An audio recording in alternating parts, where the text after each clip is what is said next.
It is well known that Gaul is a term that represents France. The term Gaul originated in ancient Greece and was widely used during the Roman period, dating back over 2,000 years.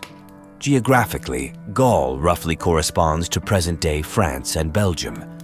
Ancient Europe had three major ethnic groups: the Celts, the Germans, and the Slavs. The Gauls were a branch of the Celts, and their language, Gaulish, was a branch of the Celtic languages.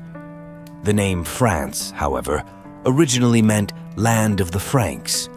The Franks were a branch of the Germanic peoples. So what is the relationship between France and Gaul? And how are Gaul and the rooster related? Over 2,000 years ago, the centers of European civilization were primarily on the Greek and Italian peninsulas. Most other regions were transitioning from primitive society to slave society, with a lower level of development compared to Greece and Rome. North of the Alps, there were three main ethnic groups: the Celts, the Germans, and the Slavs. Their economic development was relatively low, which is why the Romans referred to them as the three barbarian tribes. The Celts were mainly divided into continental Celts and insular Celts. The Celts living on the Western European plains were called Gauls. Those living near the Alps were known as the Helvetii. In 509 BC, the Romans established a republic that initially encompassed mainly the Italian peninsula. The Po Valley, north of the Italian peninsula, was still occupied by Gauls and other barbarian tribes. The Gauls and Helvetii to the north of Rome coveted the wealth of the Roman Republic and frequently raided southward, leading to ongoing conflicts. In 390 BC, the Gallic chieftain Brennus led his army south to invade the Roman Republic. In the following century, the Gauls exploited Rome's preoccupation with wars and instability to invade from the Alps and occupy much Roman territory. In 201 BC, after defeating its southern rival Carthage, Rome began its campaign against the Gauls in the north. The Romans and Gauls engaged in numerous battles, with both sides alternating between offensive and defensive. With their advanced weaponry, the Romans managed to reclaim much of Gaul. However, the Roman Republic was never able to fully conquer Gaul. In 58 BC, under Julius Caesar's leadership, the Republic launched the Gallic Wars against the Gauls. After 8 years of war, by 50 BC, Gaul was defeated by the Roman Republic and became part of Rome. The symbol of the Roman Republic was the eagle. After conquering Gaul, Caesar believed the Gauls were pretentious like roosters, which did not match the nobility of the eagle. Additionally, in Latin, the words for Gaul Gallia and rooster Gallus sounded similar. Thus, Caesar gave the Gauls the nickname rooster, which had a derogatory connotation. The Gauls optimistically embraced Caesar's nickname, making it a symbol of their identity. The Gallic Wars boosted Caesar's reputation, making him the de facto dictator of Rome. The Gallic Wars also facilitated Rome's transition from a republic to an empire. After Caesar's death, his nephew Octavian succeeded him as the emperor of the Roman Empire. Octavian extended the domination and cultural transformation of Gaul. To weaken local resistance, Octavian divided Gaul into 4 provinces. Gaul was a region with fertile soil in Western Europe. To consolidate his power, Octavian took direct control of the 3 wealthiest Gallic provinces. Additionally, Octavian implemented a policy of assimilation in Gaul. He first established cities and promoted the Roman way of life. The Celtic chieftains of Gaul became representatives of the Roman Empire and embraced Roman culture. Culturally, the Romans actively promoted Latin in Gaul. The Gauls spoke Gaulish, but it was only a spoken language without a written form. Gradually, ancient Gaulish was replaced by Latin. The Gauls became Latin-speaking Celts. With the rise of numerous cities and the widespread adoption of Latin, Gaul gradually became Latinized. After conquering Gaul, the Romans continued their expansion, establishing an empire spanning 3 continents: Europe, Asia, and Africa. The highly developed Roman Empire attracted the envy of other barbarian tribes, including the Germanic and Slavic peoples. After Rome conquered the Celts, including the Gauls, the Germanic and Slavic tribes became the next threat to the empire. In the 3rd century AD, the Roman Empire began to decline after suffering defeats against the Germanic tribes and other invaders. Some regional governors took advantage of this situation to launch rebellions, seeking independence from the Roman Empire. In 259 AD, with the support of the Gauls, the Roman general Postumus, stationed on the Rhine, declared himself emperor and established the Gallic Empire, which included Britain, Gaul, and Spain. However, the Gallic Empire lasted only 6 years before being suppressed by Rome. Within the empire, uprisings in regions such as Gaul increased, raising the cost of maintaining order. Additionally, the empire faced invasions from Germanic and Slavic tribes. In the 4th century AD, Christianity became the state religion of the Roman Empire. Latin became the official language for interpreting the Bible.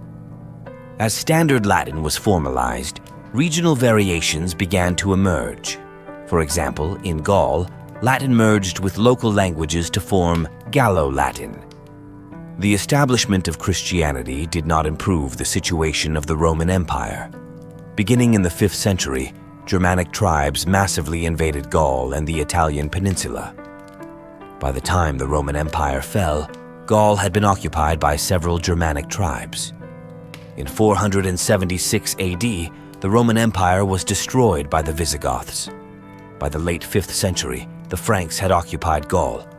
The Gauls came under Frankish rule. In 496 AD, influenced by the Gauls, the Franks converted to Catholicism, becoming the first Germanic conquerors to embrace Christianity.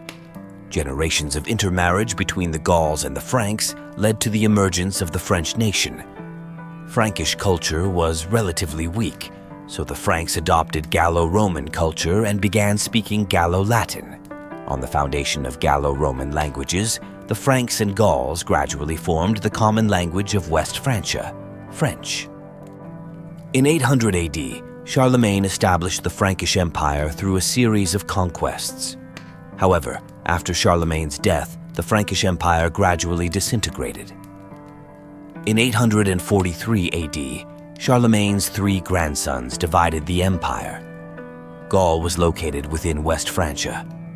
In 987 AD, the Carolingian dynasty in West Francia became extinct. Hugh Capet was elected king of West Francia. The subsequent kings after Hugh Capet all called themselves the King of the Frankish Kingdom.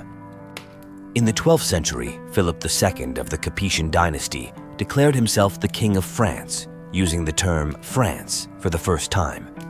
France replaced Francia as the name of West Francia. The name France originates from the Frankish people, meaning the land of the Franks. Thus, the Celtic cultural region of Gaul was replaced by the Germanic cultural region of France, becoming the name of West Francia. Although the Franks were a branch of the Germanic peoples, the French language used in West Francia developed from Gaulish and Latin. In contrast, the German language used in East Francia developed from Germanic. The royal families of Western Europe were under the control of the Christian Church, which monopolized the Bible and held power surpassing that of secular kings. Standard Latin was the only common language for interpreting the Bible and was also monopolized by the Church. In the 14th century, with the development of the commodity economy and the prosperity of trade, the Renaissance movement opposing the Church swept through Europe. This movement facilitated the rise of secular kingship and national languages. In France, French began to replace Latin as the common language of the country. With the support of the nobility, the French royal family gained the authority to interpret the Bible and became the highest rulers of France. However, France remained predominantly Catholic. In Catholic culture, the rooster symbolizes alertness, agility, resurrection, and fairness. Thus, the rooster that Caesar originally used to mock the Gauls became a national symbol of France during the Renaissance and was often placed on weather vanes. In 1648, France emerged victorious in the 30 Years' War, gradually increasing its influence on the European continent. During the reign of Louis XIV, France became a continental power. Louis XIV believed that the rooster symbolized not only unity, but also high alertness, representing the solidarity, bravery, and wisdom of the French people. Thus, the rooster became a cultural emblem of French national identity and a symbol of France. In 1789, the French monarchy failed to resolve domestic conflicts, leading to the outbreak of the French Revolution and the overthrow of the Bourbon dynasty by the Republicans. Before the overthrow of the Bourbon dynasty, the French Royal Historical Society considered the beginning of France to be the baptism of the Frankish king Clovis I in the late 5th century. The Republican historical perspective completely abandoned the royalist viewpoint. Republicans argued that the ancestors of the French traced back to the ancient Gauls. The anthropomorphic image of the rooster, symbolizing the unity and vigilance of the French, became beloved by the French people. The French Revolution, which challenged monarchical absolutism in European countries, was met with unified opposition from Europe. They repeatedly organized anti-French coalitions. Faced with the invasion of these coalitions, the French united against their common enemy. The situation France faced was strikingly similar to that of the Gauls around the turn of the 1st century. Historically, when the Gauls faced Roman invasions, they repeatedly organized to repel the Romans. The bravery the Gauls displayed in resisting the Roman invasion became a spiritual totem for the French in their fight against the anti-French coalitions. After the victory at the Battle of Valmy in 1792, the image of the Gallic Rooster came to symbolize the nation and its people. The rooster was included in the design of the national emblem of the First French Republic. Republican historians tracing the ancestry of the French people back to the Gauls and invoking the Gaulish spirit during the wars against the anti-French coalitions solidified the idea that the French are descendants of the Gauls as a core element of French national identity. In 1830, Greece gained independence from the Ottoman Empire. To this day, Greek still uses Gallia to refer to France. In 1870, after France's defeat in the Franco-Prussian War, the newly unified Germany emerged on the European stage, greatly damaging French national pride. To restore national confidence, the French government repeatedly invoked our ancient Gallic nation to represent France in the 1870s. In 1899, to boost national morale, the French government issued a 20-franc gold coin featuring the Gallic Rooster on the reverse side. During World War I, France became the main battlefield. In the face of the German invasion, the Gallic Rooster became a symbol of French resistance against the German forces. After the two world wars, the rooster, as a French mascot, was depicted on many memorials and became a symbol of French national spirit.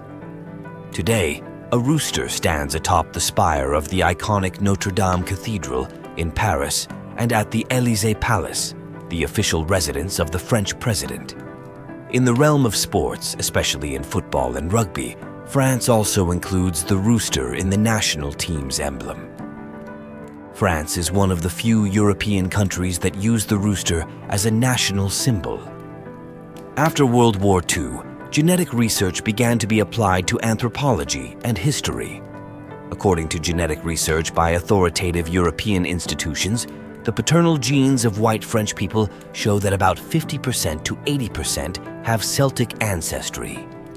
The maternal genes indicate that the proportion of Celtic ancestry is also between 40% and 60%. Genetic research findings have confirmed from a modern scientific perspective that the main ethnic group in France is descended from Latinized Gauls. This has played a significant role in bolstering French national pride and self-esteem.